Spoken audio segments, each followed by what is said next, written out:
Bonjour Monsieur Cabla. Qu'est-ce que c'est que les médias sociaux? Les médias sociaux, en fait, c'est la forme qui s'est développée, la forme de communication sur le web qui s'est développée depuis, on va dire, 2004-2005.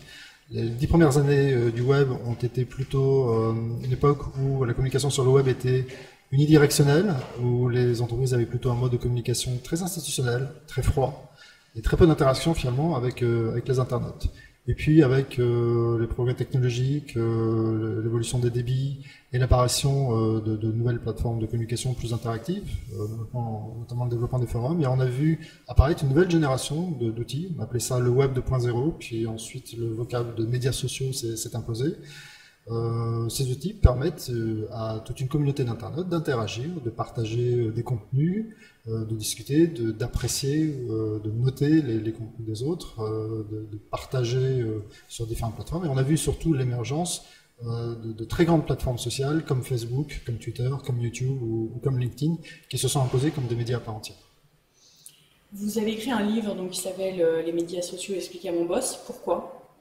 Alors, le titre, en fait, s'appuie sur une expérience personnelle, c'est que pour utiliser les médias sociaux dans le cadre d'une entreprise, il faut avoir un sponsor très fort, et le meilleur sponsor qu'on puisse trouver au sein de l'entreprise, c'est le boss.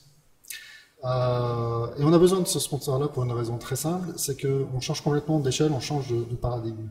On rentre dans un mode où on n'est plus sur de la communication une fois par an ou 2 fois par an, mais on doit être constamment présent derrière l'écran, derrière ces outils pour interagir avec les internautes et répondre à leurs questions, quel que soit le sujet qui est abordé. Ça peut très bien être un retour client sur un produit défectueux, une question qui concerne les résultats financiers de l'entreprise, ou bien des interrogations sur la politique de recrutement de l'entreprise.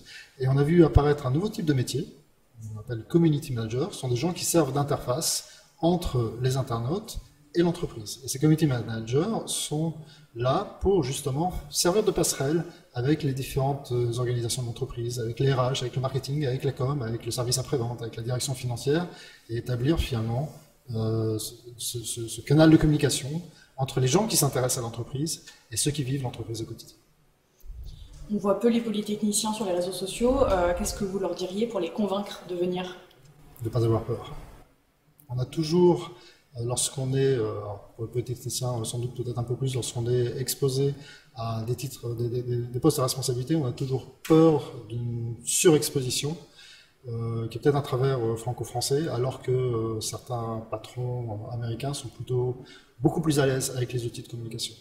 Et le vrai message que je veux leur adresser, c'est le message, je crois que c'était Jean-Paul II qui l'avait adressé, il ne faut pas avoir peur. Ce ne sont pas des outils qui vont nous manger, ce sont des outils qui sont à leur disposition, à leur service. S'ils savent bien les utiliser, s'ils en apprennent les codes, et ces codes-là ne sont pas plus difficiles que de résoudre une équation différentielle, eh bien, ils pourront les utiliser de manière très efficace pour leur compte personnel, mais également pour ceux de leur entreprise. Comment vous voyez l'avenir des réseaux sociaux? Les réseaux sociaux vont remplacer le web. C'est-à-dire que le web lui-même deviendra social.